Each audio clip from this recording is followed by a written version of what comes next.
Ikinabahala ng ilang residente sa Las Piñas ang masangsang na amoy mula sa isang kaduda-dudang kotse.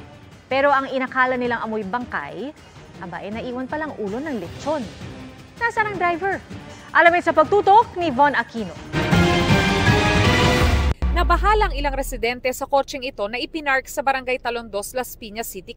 Nakatanggap daw ng report ang mga pulis na may masangsang na amoy na nanggagaling mula sa sasakyan. Kinailangan pa raw ng mga otoridad na ipabukas sa locksmith ang kotse dahil wala ang driver nito.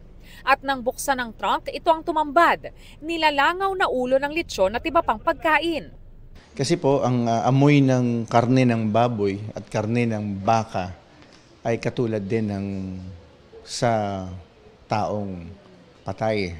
Ang driver ng kotse inaresto pala noong madaling araw makaraang manutok umano ng baril sa mga security guard ng subdivision. Hindi niya, parang na-offend siya doon sa ayaw siya kagad papasukin.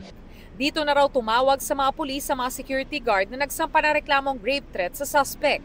Ayon sa Las Piñas City Police na inquest na ang driver pero nagkaaregluhan din kaya nakalaya ito. Bukod sa ulo ng lechon, nakuha rin sa loob ng sasakyan ng isang baril, mga bala, isang bote ng beer, mga ID at iba pang personal na gamit. Bagamat may naipakita naman doon na license to own and possess firearm ang driver, i-verify pa raw ito ng mga pulis.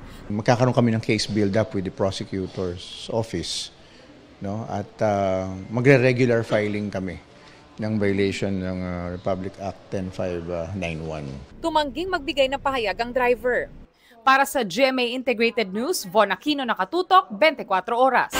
Mga kapuso, patuloy na tumutok sa mga balita. Mag-subscribe sa GMA Integrated News sa YouTube. Sa mga kapuso abroad, samahan nyo kami sa GMA Pinoy TV at www.gmanews.tv.